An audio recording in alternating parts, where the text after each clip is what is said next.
Your employment is terminated effective immediately. Victor Hale said it so calmly that for half a second, I thought I had heard him wrong. I was standing beside the conference table with my laptop open, ready to present the cost reduction report I had spent 3 weeks building. Around me, nearly 40 people from operations, finance, and procurement had been settling into the Monday morning meeting. Then Victor walked in with someone from HR and destroyed my career in front of all of them. I stared at him. Excuse me? He placed a grey folder on the table. Serious financial irregularities have been identified under your credentials. The room went dead. No keyboards, no whispered side conversations, nothing. I looked toward Claire from procurement, then Marcus from logistics. People I had trained. People who had eaten lunch at my desk. People who had called me at midnight when reports broke. Nobody looked back. What irregularities? I asked. Victor's expression didn't change. This is not the appropriate setting to discuss confidential details. I almost laughed. You just accused me of financial misconduct in front of the entire department. A few heads shifted. Victor ignored that. He turned toward the security officer standing near the door. Collect her badge. That was when the humiliation became real. The officer approached me slowly, almost apologetically. I unclipped my access badge and held it out. Victor watched every second. Then he said, "The company has lost confidence in your integrity." That sentence landed harder than the firing. 7 years. 7 years fixing problems before senior management even knew they existed. 7 years taking late calls, covering broken processes, smoothing over Victor's mistakes because I believed protecting the department protected everyone inside it. And now he was making sure those same people watched me leave like a thief. I looked straight at him. Last Thursday, you requested administrative access to my reporting dashboard. Something moved in his face. Tiny, but I saw it. I kept going. 2 vendor payment files disappeared from the shared drive after that. Victor stepped closer. Tasha, and my account showed activity after 11 at night. I wasn't here. HR shifted beside him. Victor's voice hardened. The matter has already been reviewed. By who? That's enough. There it was. Not anger, fear. And suddenly I remembered the duplicate invoices I had flagged the week before. Northbridge Strategic Services, same amounts, slightly different descriptions. When I asked Victor about them, he had barely looked up from his monitor. Don't worry about those. Now I was being fired over financial irregularities. Security escorted me to my desk. I packed 7 years into a cardboard box, a framed photo, 2 notebooks, a coffee mug Claire gave me after my 5th anniversary. Nobody said goodbye. As I walked toward the elevators, I glanced through the glass wall of the conference room. Victor was speaking quietly with the finance director. Then I saw his face. He looked relieved. Not furious, not betrayed, relieved. That was when I knew my firing hadn't happened because Victor discovered something. It happened because he needed something buried. Security left me near the main elevators, but before I reached them, I heard a cartwheel squeak behind me. Elias, the elderly janitor from the evening shift. He had worked around our floor for years. Quiet man, grey hair, usually carrying a ring of ordinary maintenance keys. We had spoken dozens of times while I worked late. Nothing important, whether coffee, whether the vending machine had stolen my money again. He looked at my cardboard box, then at me. What did Hale say? I swallowed. That I'm fired. Elias's eyes narrowed. Over the vendor payments? My hand tightened around the box. What? He didn't answer. I stepped toward him. How do you know about the vendor payments? His eyes moved upward. A security camera hung above the corridor. Keep walking, he said. I followed him toward the elevators. Elias, what is going on? Not here. He reached into his pocket. I expected a folded note. Instead, he pulled out a brass key. Old, heavy, nothing like the electronic badges used everywhere in the building. He pressed it into my palm. I looked down at it. What is this? Elias closed my fingers around the key. The elevator doors opened behind me. I stepped inside without taking my eyes off him. Why are you giving me this? The doors started closing. Elias leaned closer. His voice dropped almost to a whisper. It's time. I jammed my hand between the elevator doors before they could close. They bounced apart. Elias had already turned away. Wait. He stopped. I stepped out. still holding the cardboard box against my hip and the brass key in my other hand. You don't get to hand me some mysterious key. Tell me, it's time, and walk away. His eyes went immediately to the security camera. Lower your voice. I just got fired in front of 40 people for something I didn't do. I think I'm done lowering my voice. For the first time, Elias looked almost impressed. Then his expression hardened. Follow me. He pushed his cleaning cart through a grey service door. I hesitated. 5 minutes earlier, I had been a senior operations analyst. Now I was following the janitor through a maintenance corridor while carrying everything I owned at the company in a cardboard box. None of it made sense. But Victor's face kept flashing through my mind. That relief. So I followed. Elias opened a supply room filled with paper towels, cleaning products, spare light bulbs, and maintenance equipment. Inside, I stepped in. He shut the door. What do you know? I demanded. Elias didn't answer immediately. Instead, he asked, did you ever approve payments to Northbridge Strategic Services? My stomach tightened. No. Think carefully. I don't need to think carefully. I flagged their invoices. How many? Several. There were duplicates with slightly different descriptions. And you authorized none of them? None. Something changed in Elias's face. Not surprise. Confirmation. He nodded slowly. Then Victor moved faster than I expected. What does that mean? Do you still have copies of your objections? On the company network? Anywhere else? I shook my head. My access was terminated before security even took my badge. Elias looked down. Convenient. I stared at him. You knew this was coming. I knew something was coming. How? He pulled a folded piece of paper from his work jacket. 3 nights ago, Victor ordered several archive boxes destroyed. I frowned. Victor doesn't manage archives. He did that night. Elias unfolded the paper. It was a disposal request.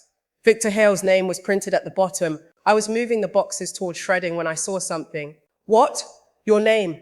My chest tightened. On what? Authorization reports. That's impossible. That's why one box never reached the shredder. I stared at him. You stole company records? I preserved records someone was unusually desperate to destroy. That's not an answer. It's the only one you need right now. I almost snapped at him. Then I stopped, because Victor had spent years doing something similar to me. Every time a deadline failed because he changed priorities, I explained it to the team.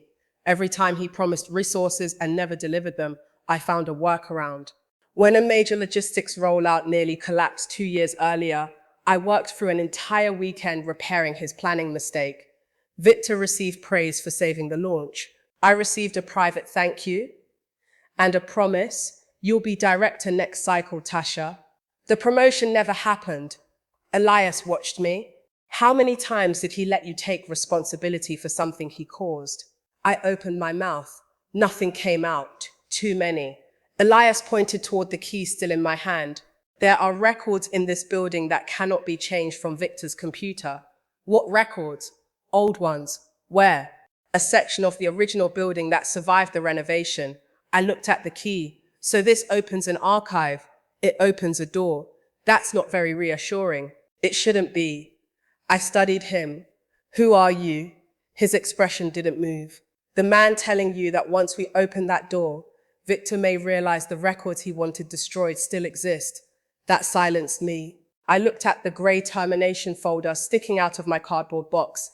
Inside was the severance agreement HR had told me to sign. Sign it, take the money, leave quietly. For 7 years, leaving quietly was exactly what people like Victor expected from me. I pulled the agreement out. Elias watched as I tore it down the middle. Then again, I'm not signing anything. Good. Not until I know what he buried. Elias opened the supply room door. We moved deeper into the service corridor until we reached an elevator I had barely noticed during 7 years in the building. He inserted a maintenance key and pressed B. The elevator descended. I turned the brass key over in my palm. There were tiny letters engraved near its head. I rubbed my thumb across them, e.g., then 3 words beneath them. Founder archive access. I slowly looked at Elias. He kept his eyes on the descending floor numbers. The question came before I could stop it. Why does a janitor have a founder's key? My phone buzzed before Elias could answer. Then it buzzed again and again. By the time the elevator passed the second basement level, notifications were stacking across my screen. What now? I muttered. I opened the first message. It was from Claire. Tasha, what happened? Victor just emailed everyone. My stomach dropped. What did he do? Elias glanced at me. I opened the screenshot Claire had attached. The subject line read, "Important internal notice." I scanned the message, then read it again. Victor had announced my firing to the entire company. He claimed management had discovered unauthorized vendor payments connected to my credentials, and that immediate action had been taken to contain the incident. Contain the incident? I was the incident.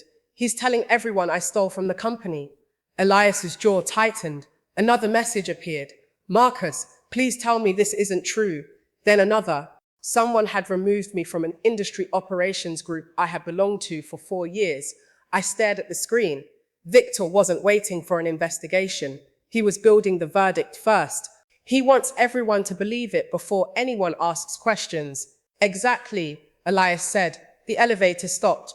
The doors opened onto a narrow basement corridor. Elias walked toward a heavy steel door. I followed. He pointed toward the brass key. Your turn. I inserted it. The lock clicked. Inside were shelves of physical ledgers, old servers, sealed storage boxes, and rows of board documents. This wasn't some forgotten closet. It was an archive.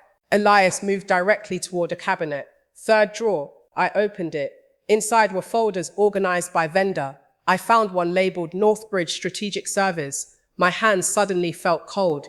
I pulled it out. The first pages were payment reports. My employee authorization code appeared beside several transactions. No. I flipped another page. My code again. Another. Again. It looks like I approved them. Check the timestamps, Elias said. I did. One approval had been processed at 2:17 p.m. on March 18th. I remembered that date immediately. I was in Chicago. Elias looked at me. At the operations conference? Yes. Another approval had happened the same afternoon. Another the following morning. I had been hundreds of miles away. Then I found an archived access report attached behind them. One line was highlighted. My account permissions had been elevated shortly before the first transaction. I traced the authorization source with my finger. Executive account, VHAAL, Victor. He changed my permissions. The words barely came out. Before Elias could respond, footsteps echoed through the corridor. Fast footsteps. Victor appeared in the doorway with HR and 2 security officers behind him. His eyes went straight to the folder in my hands. What the hell are you doing down here? I held up the access report. Maybe you can tell me.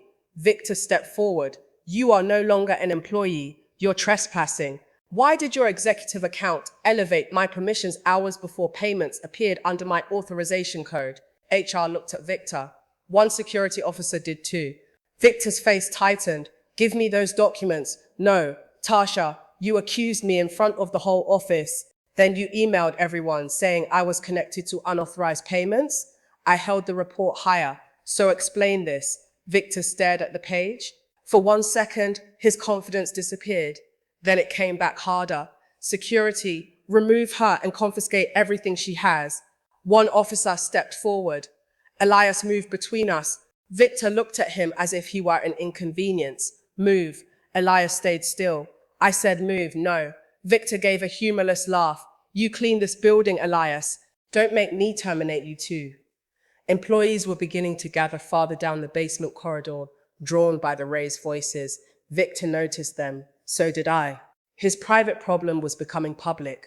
Call the police if you have to, Victor snapped at security. Elias nodded calmly. That might be useful. Victor frowned. Excuse me? The financial investigators will eventually need copies of these records. The corridor went silent. Victor suddenly lunged toward me. Give me that folder. I stepped backward. But Elias didn't grab Victor. He reached into his pocket and pulled out his phone. He selected a contact. Victor stopped. Who are you calling? Elias put the phone to his ear.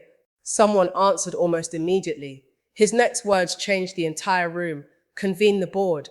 Emergency session. Now. Victor stared at Elias for 2 seconds. Then he laughed. Not because anything was funny. Because he thought Elias had finally become ridiculous. The board? Victor said. You're calling the board. Elias lowered his phone. That's what I said. Victor looked at the employees gathering in the corridor.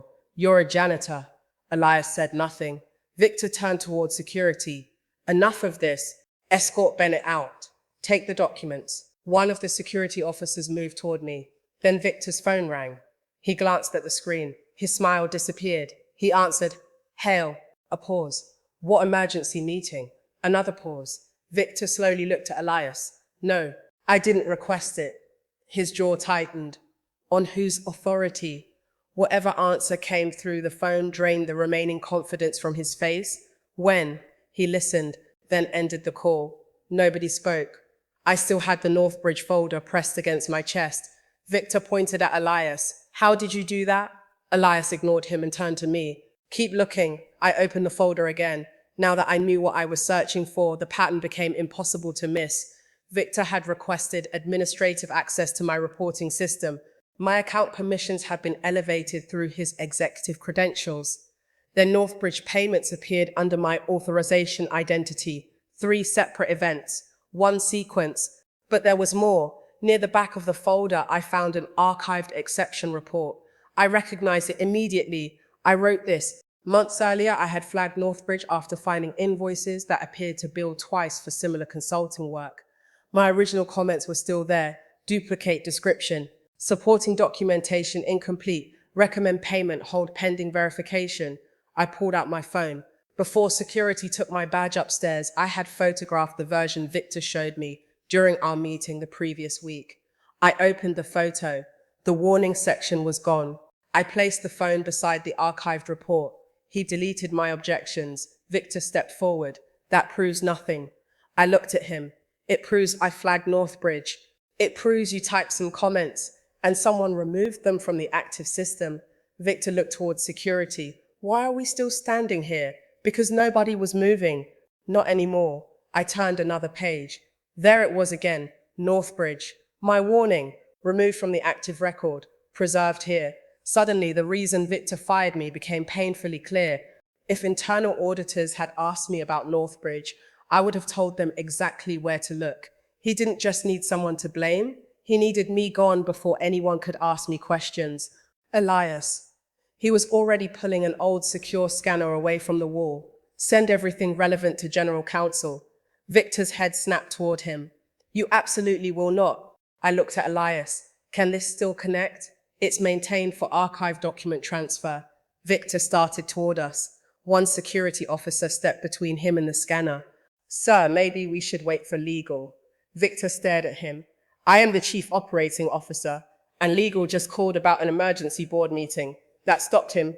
I began scanning the access report, my original objections, the authorization pages, every page that connected Victor's executive credentials to the transactions attributed to me. One by one, the files transmitted. Victor could fire me. He could revoke my badge. He could delete files from the active system, but he couldn't pull those documents back once they reached General Counsel. The scanner beeped. Transfer complete. Victor heard it. His face changed. His phone rang again. He answered without taking his eyes off me. This time he barely spoke. "Yes," a pause. "I understand."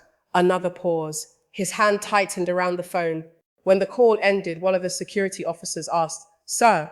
Victor didn't answer. His executive badge was clipped to his jacket. He removed it slowly.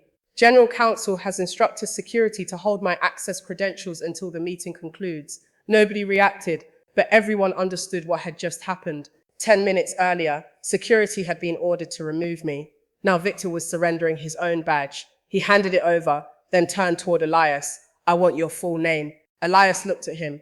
"You know my name." "No, I know what everyone calls you. I want your full legal name." Elias paused, then said it. "Elias Grant." Something about the surname struck me immediately. Grant. I had seen it hundreds of times, on old documents, on anniversary displays, on the faded black and white photograph hanging near the executive lobby. Grant and Mercer Operations, the original company name. I stared at him, and suddenly I remembered the photograph. 2 young men standing outside a tiny warehouse decades earlier. One was Thomas Mercer, our first CEO. The other, I looked at Elias. Same eyes, same narrow jaw, just 40 years older. "You're that Grant." Elias gave a small nod. "I helped establish this company." Victor looked like someone had removed the floor beneath him. "That's impossible." "No," Elias said. "It's simply something you never bothered to learn. Why are you dressed like? Elias cut him off. That discussion belongs upstairs. He gathered the archive documents. I retained certain rights when I retired. That is all you need to know until the board hears the evidence. Victor looked toward the employees standing in the corridor. People he had commanded an hour earlier were now watching him surrender his badge to security. And I finally understood the strangest part. Victor had fired me to stop an investigation. Instead, firing me had put the founder's key in my hand. We took the elevator upstairs. Nobody spoke. When the doors opened, General Counsel was already waiting outside the boardroom. She looked first at Victor, then at the folder in my hands, then at Elias. The boardroom doors opened behind her. She stepped aside. Miss Bennett, Mr. Grant. Victor moved forward. She raised one hand. Not you, Mr. Hale. He stopped. She looked back at us. The board is ready for you. The last time I had stood in front of senior leadership, Victor had been beside me. He had done most of the talking. I had supplied most of the answers. This time, when I entered the boardroom, Victor wasn't allowed through the door. Elias was. And suddenly, everyone in that room knew exactly who he was. One board member stood. Elias. Another stared at the clothes he was wearing. You've been working maintenance. Occasionally, Elias said. He placed the Northbridge folder on the table. Turns out people speak differently when they think the man emptying the trash has no power. Nobody laughed. General Counsel closed the door. I sat beside Elias. Across from us were 6 board members, the CEO, the head of legal, and 2 members of the audit committee. Elias began, "My name is Elias Grant. I co-founded this company when it was Grant and Mercer Operations." He explained that when he retired, he sold most of his ownership, but retained a protected minority stake and specific governance rights under the company charter.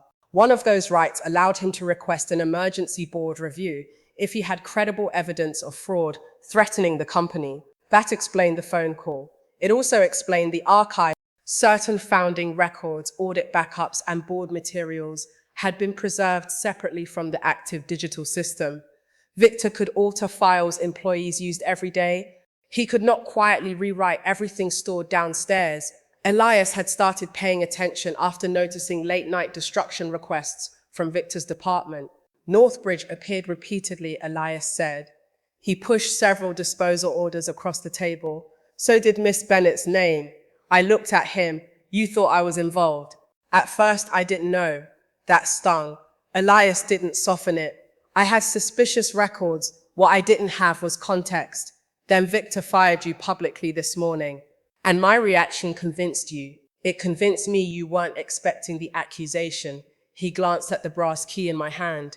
That was when it was time to open the archive. General Counsel took over. The documents we had scanned were already being reviewed. The pattern was becoming clear. Northbridge Strategic Services was connected through corporate records to Victor's brother-in-law. The company had been receiving inflated consulting payments hidden among ordinary operating expenses. Months earlier, I had noticed irregular invoices. I had flagged them. Victor had removed my warnings. Then internal auditors started requesting supporting documentation. That was when he needed someone else attached to the payments. Me. He requested access to Miss Bennett's reporting environment. General Counsel said her permissions were subsequently elevated using credentials associated with Mr. Hale's executive account. She placed another report on the table. Transactions were then processed under her authorization identity. I stared at those pages. Victor hadn't chosen me because I was careless. He had chosen me because I was useful. I had legitimate access, a reputation for taking responsibility, and 7 years of staying quiet whenever he put me in an impossible position. Then the door opened. Victor entered with another attorney. His badge was gone. He looked at me. This is absurd. She had access to the system. She knew what was happening. I didn't argue. I opened the archive folder. Then I placed my original Northbridge warning report on the table. Beside it, legal displayed the version recovered from the active system. The difference was obvious. My original contained 3 detailed objections. The active version contained none. I looked at Victor. If I was helping steal money through Northbridge, why did I repeatedly document warnings about Northbridge? Victor said nothing. I continued. And why were those warnings deleted? His attorney leaned toward him. Victor ignored the whisper. Tasha could have altered those documents herself. General counsel answered before I could. The archive copies are independently time-stamped. Silence. For the first time that morning, Victor had nothing to hide behind. The board suspended him immediately. An external forensic accounting firm was brought in. Northbridge payments were frozen, and the evidence was referred to the appropriate authorities. The investigation took weeks, but what happened that morning could never be undone. Neither could what came after. Investigators confirmed that my permissions had been manipulated and that my objections to Northbridge had been removed. Victor lost his executive position. The company pursued recovery of improperly paid funds. HR's handling of my termination was also reviewed. The executive who approved firing me without independently verifying Victor's claims was removed from investigation decisions and later left the company. Then the email went out. The same company that had told everyone I was connected to unauthorized payments sent a formal correction. It stated that evidence showed my credentials had been manipulated. My personnel record was restored. I received back pay, and the board offered me my old job. I said no. The CEO looked surprised. You don't want to return? Not to the same structure. I had spent 7 years believing hard work would protect me. It hadn't. Good systems might have. I placed a proposal on the table. If one executive can control reporting access, suppress objections, and influence an investigation into his own department, putting me back in my old chair fixes nothing. What are you proposing? An independent operations compliance division, reporting access that can't be controlled by one executive, protected escalation channels, independent review when financial objections are removed. The board approved it after the investigation showed exactly how much authority Victor had concentrated around himself. I became the division's first director.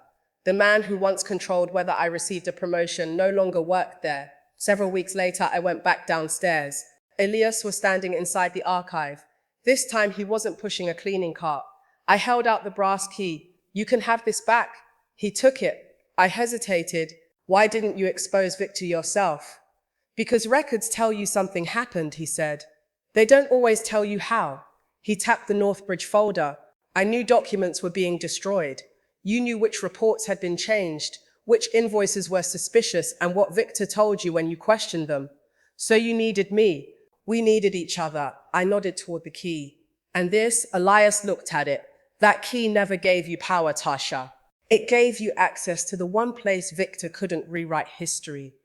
Then he placed it back in my palm. I frowned. I thought I was returning it. You run independent compliance now. He closed my fingers around it exactly as he had on the morning I was fired. The archive falls under your oversight. For the first time, the key actually belonged to me. Months later, I walked through the same open office where Victor had fired me. Nobody went silent. People said good morning. Employees came directly to my division when something looked wrong. They didn't need an executive's permission to raise concerns. And in my new office, on the shelf behind my desk, I kept the cardboard box from that Monday morning. Inside was the unsigned severance agreement. Beside it rested the brass key. Sometimes I looked at both and remembered Victor standing in front of the whole office telling everyone the company had lost confidence in my integrity. He thought humiliation would silence me. He thought firing me would remove the one person who could expose what he had done. Instead, he pushed me directly toward the man who had been watching him and toward the records he thought were gone. Victor fired me in front of the whole office to make sure everyone remembered me as the problem. But the key he never knew existed unlocked the records that made sure everyone remembered the truth.